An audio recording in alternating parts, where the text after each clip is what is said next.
Why do I feel this way? All I want to do is hurt myself or others. Why am I here again? Why do I continue to overdose on drugs? And why am I not successful? Why do I always feel like a burden to everyone around me? Will life ever get better? Why are the medications not helping and causing so many side effects that I feel like I can't control and like I'm losing control of my emotions and stability? These are some of the questions I often get asked when working in a medium acuity inpatient psychiatric setting, and the purpose of this video is to give you insight on what it is really like to work as a psychiatric nurse. The insight and examples I will be giving you on what it is like to work in the field of psych are greatly important because it can truly show you perspective from the patient side and our side, the nurse's side. Because let me tell you, there are plenty of days where you listen and help as much as you can, and then go home bringing these negative feelings home and these bad days that can follow you home as well. So I'm going to be giving 4 examples of what it is like to work in a medium acuity psychiatric setting. 2 of them will be from the nurse's perspective, and the other 2 will be from the patient's perspective and what we can learn from both of these perspectives combined. So let's start from the patient side with number 1 of being the importance of having a strong support system. In my own opinion, this is very important due to majority of patients that come in do feel a sense of isolation and a lack of friendships. Oftentimes, isolation can worsen episodes of mental illness in the psychiatric setting for patients. It is frightening how the brain can work against you in your most vulnerable moments. It often offers confirmation bias of your worst insecurities, causing you to suffer from anxiety, depression, and potentially other conditions. This is why I highly encourage and ask all patients what their social support system is or what it consists of. I often tell patients that social support helps to reconnect you to the external world while giving you the opportunity to focus on other people and interactions. Sometimes this comes in the form of a heart-to-heart with a friend in seeking out useful advice or recommendations. Other times you may find yourself on the giving end of the advice.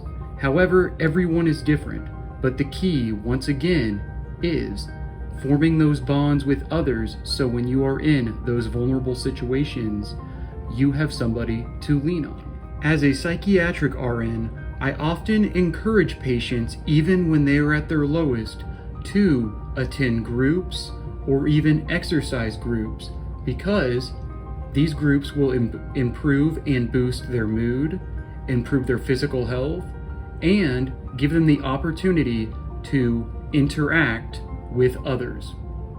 Also, patients really need to learn how to review their current social circles they're in, because a lot of times those negative factors are only bringing them down and discouraging them from going out and trying to have a better life. The second example from the patient's side again has to do with suicidal ideation. It is very common when you work in the psychiatric setting to run across patients who are currently suicidal and possibly passively suicidal. Typically, suicide behavior is divided into 4 categories in regards to suicidal ideation, suicidal threats, suicidal attempt, and a complete suicide. We do know suicide is a complex phenomenon, and there is no single explanation for its complicated process. However, There has been evidence to show that some biological, psychological, and sociological theories explain its causes. In my role, or the nursing role in caring with suicidal attempt patients, is vital and important in my nursing role. In healthcare, or in the healthcare setting, nurses are in a unique position to prevent death by suicide, as well as PCAs. As a nurse or as a PCA, we must be well trained in the assessment of suicidal potential, the factors that enhance suicidal risk, and know what to do when faced with a client who is actually suicidal. As mental health care workers, we must understand the correlation between suicide and psychiatric disorders.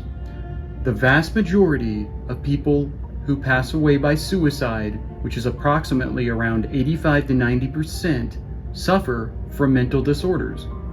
Most studies have even shown that psychiatric disorders like major depressive disorder, schizophrenia, mood disorders, borderline personality disorder, substance abuse, and other mental disorders are significantly associated with suicide.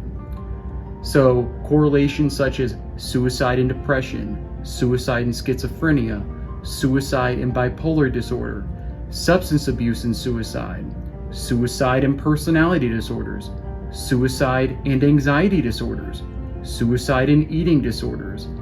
Suicide prevention and nursing role in this particular topic is critical and is something that we need to continue to assess on a daily basis. And this is what I would say from my nursing role is one of the most important parts of it, is being able to assess if a patient is currently having suicidal ideation, if they're having passive suicidal thoughts, or if they are actively suicidal. That is a huge implication and role that needs to constantly be reevaluated from the nursing perspective and from the patient perspective. As a patient is feeling suicidal, we need to encourage them to come and let us know this. And we also need to listen to them. The last two examples are from the nursing perspective and apply to me. I know there are some people out there that it might not apply to, but for me, it's never to bring work home with you. And the fourth one is to always listen, whether that be the patient speaking or a family member speaking. But let's go into more in depth on these last two examples given and why I feel these are very important if you want to survive working in psych in the long term. From what I have found, listening can help you talk with others more clearly and with understanding. And this applies to when listening to patients or outside of work when speaking to loved ones or listening to loved ones or family or friends. And I will agree, it isn't always easy, but when you can learn to practice it often, it can help you build a better relationship with a partner, a child, a friend, a coworker, or even a therapeutic relationship with a patient. And finally, leaving work at work. And what I mean by this is, if you bring your work home with you, especially in the hospital field, or more particularly the psychiatric setting, you will have an increased risk of depression. It can interfere with your job performance. It halts physiological and mental recovery. You can have problems sleeping. It doesn't build your focus. It doesn't create positivity. It can make all the hobbies you love, it can make you hate them. And finally, it damages relationships with friends and loved ones around you. And all of these mentioned are specifically ones that pertain to me. I find that if I do bring work home with me, I am truthfully negatively affected. And work should never be brought home with me. It should never be spoken about to anyone outside of work. And also, even if you're not speaking about it outside of work, thinking about it and overthinking will only put your own mental health at risk. I'd just like to say thank you to anyone out there who got anything out of this video. And if it has affected you in any way in a positive way, please comment. Also, please like and subscribe to the channel. I greatly appreciate it.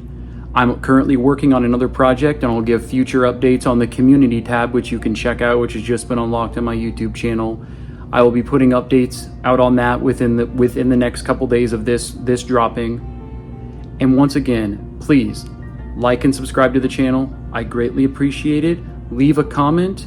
And once again, this is your daily dose of mental health with Adam. Have a great day, have a great week, and just know that you do matter and your mental health does matter, and you can get through whatever it is you are going through.